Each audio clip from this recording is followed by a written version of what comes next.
Hey, this is Andrew from the For Christ YouTube channel, and today I just want to talk about surrendering things to God's will and letting it be done if God wants it to be done, right? So I'm going to be reading out of Acts 18, verses 19 through 21. They arrived at Ephesus, where Paul left. Now, bear with me here. I'm not sure I'm going to be reading these names right, but Priscilla and Aquila. So Paul left them. He himself went into the synagogues and reasoned with the Jews, this being Paul. When they asked him to spend more time with them, he declined. But as he left, he promised, I will come back if it is God's will. See, Paul, after the Jews wanted Paul to stay, Paul told them, I will come back if God wills. Right? Now, this, when I first read it, this kind of hit me. I was like, whoa.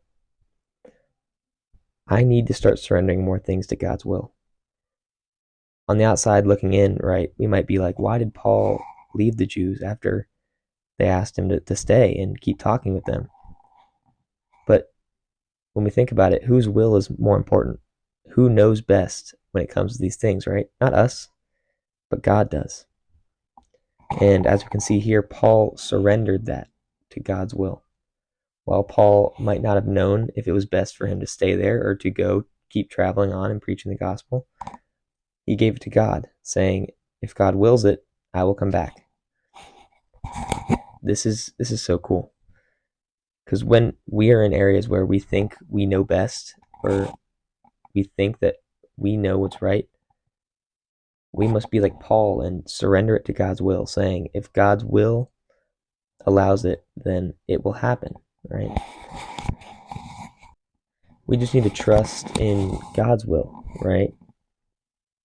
When we surrender things to God and allow Him to work in our lives in these ways, we start to see how good God's plan is in our lives, right? When we surrender what we think is right to God, He shows us what's truly right. And what's truly right after surrendering, what will start to happen.